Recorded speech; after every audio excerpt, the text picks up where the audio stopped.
6 अगस्त रात 2 बजे का वक्त। जम्मू से 300 किलोमीटर दूर पुंछ सेक्टर का चक्का दा बाग इलाका, एलओसी से 400 मीटर भीतर सरला पोस्ट। घने जंगलों के बीच बने इसी सरला पोस्ट पर उस रात हमारे 5 जवान शहीद हो गए और फिलहाल 6ठा जवान अस्पताल में जिंदगी की जंग लड़ रहा है। उस रात हमारे जवानों पर कैसा हमला हुआ, ये जानने के लिए सरला पोस्ट के पास पहुंचे हैं एबीपी संवाददाता अजय बासलू। पुंछ से करीब 10 किलोमीटर दूर और करीब 1 किलोमीटर की दुर्गम पहाड़ियां चढ़ने के बाद एबीपी न्यूज़ आपको ठीक उसी जगह लाया है जहां सोमवार और मंगलवार की दरमियानी रात को पाकिस्तानी सेना ने एक कायरतापूर्ण कार्य करके 5 भारतीय जवानों को शहीद किया था। आप अपने टीवी स्क्रीन पर जो इलाका देख रहे हैं ये पाकिस्तान और भारत की एलओसी है। पाकिस्तान की इसी जगह से पाकिस्तान ने इस बर्बरतापूर्ण कार्य को अंजाम दिया था। आप देख सकते हैं जो आपके टीवी स्क्रीन पर धुंध आ रही है, ये धुंध जो है यहाँ पर चीता बेगम और सरला पोस्ट है। सरला पोस्ट वही पोस्ट है जहां पर पाकिस्तान ने सोमवार और मंगलवार की रात को घुसपैठ कर 5 भारतीय जवानों को शहीद किया था। जिस वक्त 21 बिहार रेजिमेंट और मराठा रेजिमेंट के इन सैनिकों पर हमला हुआ, उस वक्त सभी जवान गश्त लगा रहे थे। उन्हें पहले से खबर थी कि इस इलाके में जैश ए मोहम्मद, लश्कर तैयबा और हिजबुल मुजाहिदीन के आतंकी घुसपैठ की फिराक में हैं। ये भी खबर थी कि आतंकी सरगना हाफिज सईद भी इलाके का दौरा कर चुका है, लिहाजा सभी जवान मुस्तैद थे। लेकिन उस रात मौसम काफी खराब था। पुंछ का घना जंगल ओस और कोहरे की चादर में लिपटा हुआ था और उस पर से रुक रुक कर बारिश हो रही थी। पूरा इलाका कुछ यूं ही नज़ारा सोमवार और मंगलवार की दरमियानी रात के पे भी था। घना कोहरा था, बारिश हो रही थी। हम रात भर से यहाँ हैं और रात भर से यहाँ बारिश हो रही थी। कमोवेश ऐसा ही मौसम बना हुआ था और इन्हीं पहाड़ियों से पाकिस्तानी सेना, जिनके साथ कुछ पाकिस्तानी आतंकवादी भी थे जिसको बॉर्डर एक्शन टीम कहा जाता है, बैठ के इन आतंकवादियों और पाकिस्तानी सेना के जवानों ने मिलकर इस काम को अंजाम दिया था।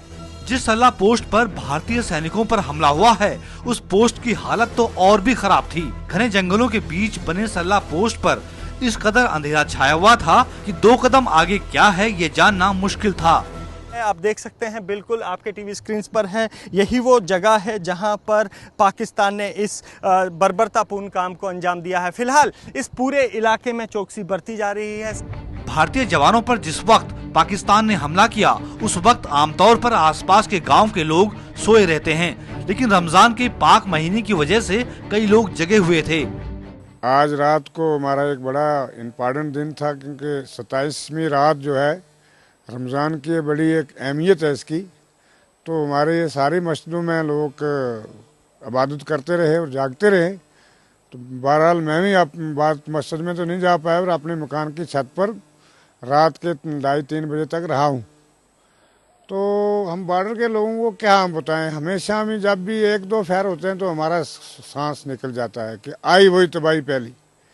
तो आज रात को तो बहुत लंबा चौड़ा फैर की आवाज़ सुनता रहा हूँ मैं। बारिश भी था, बीच में माइकों का आवाज़ भी था, क्लियर नहीं था हो रहा, मगर शंकार ही था। इस हमारे आगे बॉर्डर इलाके में फायरिंग की आवाज़ें बहुत ही आई है। घने जंगल में रात का अंधेरा, उस पर से मौसम की मार। सरला पोस्ट के आसपास सारे गांव वाले रात भर दहशत में रहे। क्या सुना आपने परसों रात जब यहाँ पे फायरिंग हुई? कितने बजे फायरिंग हुई? क्या कुछ सुना आपने?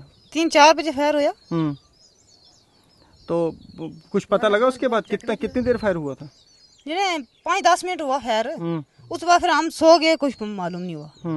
तो डर लगता है आपको? हाँ, डर लगता है। जब फायर होता डर लगता है? डर लगता है। यहाँ तक फायर आता है? आता है, मोटा फायर से आता है, गोली भी आती है किसी टाइम। मोटा फायर था यो, बहुत हमें डर लगता है। हम लोग रोजा करते हैं ना, जब हम रोजा खोलते हैं उसके वक्त बहुत बेहोशी हो जाती है, हमें कुछ मालूम नहीं पड़ता फायर आता है या नहीं। तो घर में अकेले रहते हैं, बच्चे हैं छोटे छोटे, तो डर तो लगता ही है। पूरा गांव रात को डर रहा था। एक तरफ तो मस्जिद में बैठे, दूसरी तरफ घर में जो बच्चे थे वो तो चिल्ला रहे थे, इतना फायरिंग हुआ, मैंने इतनी आवाजें सुनी। पाकिस्तान की नापाक हरकत से अब इलाके के गांव वाले गुस्से में हैं और पाकिस्तान को मुंह तोड़ जवाब देने की मांग कर रहे हैं। मेरी ये रिक्वेस्ट है गवर्नमेंट ऑफ इंडिया से कि पाकिस्तान के साथ जितने भी हमारे रिश्ते नाते हैं, जो भी वीजा का लेन देन है या ये सब बंद होना चाहिए, क्योंकि इन चीजों की वजह से है जो इनको एक मौका मिल जाता है और हम वो जो है वो उसको थोड़ा सा सीरियस लेकर के बाद में हम बैठ जाते हैं। और पाकिस्तान में जो हम ट्रेड चला रहे हैं और ये अगर ऐसा ही रहेगा तो इस ट्रेड को बंद करो और ये जो रिश्ते हैं इनको बंद करो।